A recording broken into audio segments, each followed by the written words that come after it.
69 volt 6 arms ஸ்கூட்டரோட charger. இது complaint வந்தது பார்த்தீங்கன்னா சார்ஜ் ஆகலன்றது தான். ஆனால் இது ப்ராப்ளம் வந்து பார்த்தீங்கன்னா 30 வோல்ட் அவுட்புட் வருது, பூஸ்டிங் ஆகலை. பூஸ்டிங் ப்ராப்ளம் என்ன வரும்னு பார்த்தீங்கன்னா, ஸோ நம்ம டிரைவ் செக்ஷனில் என்ன ப்ராப்ளம் இருக்குன்னு செக் பண்ணால் ஆல்ரெடி டிரைவ் செக்ஷனில் செக் பண்ணியிருக்காங்க. டிரைவ் செக்ஷன் எல்லாமே ஓரளவுக்கு நல்லா தான் இருக்குது. ஆட்டோ கப்ளரை மாற்றிருக்காங்க, 2 கப்ளருமே புதுசாக தான் போட்டிருக்காங்க.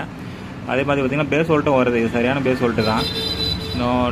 இதில் வந்து பார்த்தீங்கன்னா பேட்டரி கனெக்ட் பண்ணாமலே இது அவுட்புட் தள்ளக்கூடிய மாடல் தான். பேட்டரி கனெக்ட் பண்ணால் தான் அவுட்புட் தள்ளும், அந்த மாதிரி செக்ஷனில் இது ரெடி பண்ணல. பேட்டரி இல்லாமலே இது 69 வோல்ட்டு தள்ளணும்.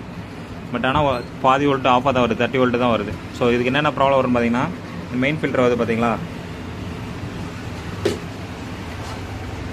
இந்த மெயின் ஃபில்டர் ப்ராப்ளம் வரலாம். இந்த டிரைவ் காயில் ட்ரான்ஸ்ஃபார்மர் காயில் இது ப்ராப்ளம் வரலாம். செகண்டரி லைனில் வர டயோடு ப்ராப்ளம் வரலாம். ஸோ டயோடெலாம் செக் பண்ணிட்டேன், டயோடு நல்லா இருக்க மாதிரி தான் இருக்குது. ஏன்னா ஒன் சைடு எதனா லீக் இருந்தாலும் அந்த மாதிரி ஆகும். ஃபஸ்ட்டு இந்த ஃபில்டர் செக் பண்ணலாம், இந்த டிரைவ் காயில்.